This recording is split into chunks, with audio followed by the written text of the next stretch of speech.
Tervist kõikide vaatajatele, siin on Art, kes toob täna teine uue video ja täna oleme me tagasi meie Minecrafti maailmas. Seega nautige videot.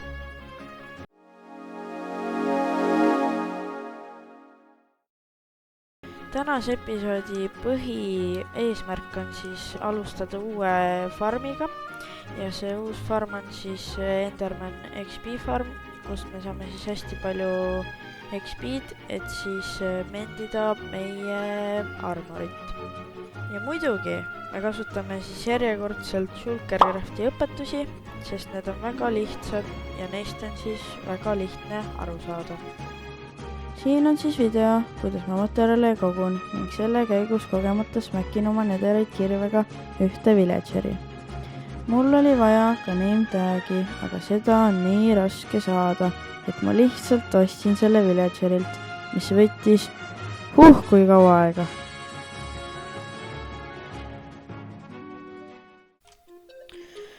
Nüüd, kus meil on kõik vajalikud materjalid olemas, võimegi suunduda endi poole.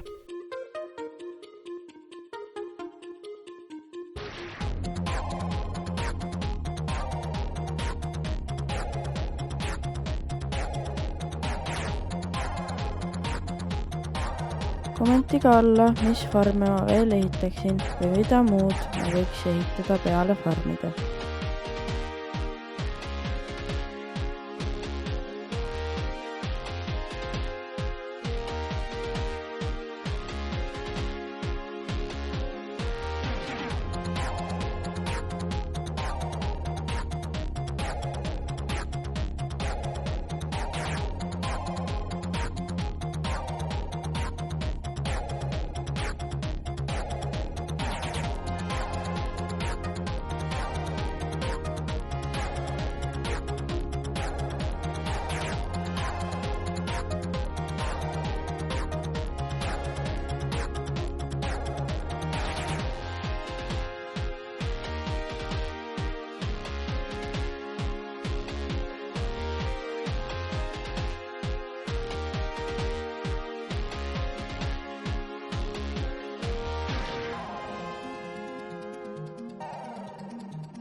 ma tegin siia siis veel ühe automaatse süsteemi, mis siis viskab neid ülejäänud enderpearl'e ära, et need ei oleks siin chestis ja neid oleks nagu üle kuhjatud, seega siis ei ole nagu lag. Aga muidu on see farm väga selline hea, sest seal on ikkagi väga suured XP näidud ja see on lihtsalt, no ma ütleks ehitamis nagu tase või raskustase oli siuke keskmine, sest sa oled ikkagi endis ja üks väike mingi vale liigutus võib sind surmale viia. Aga kui sulle meeldis see video, siis viska like ja subscribe ja näeme siis järgmises videos. Tšauki!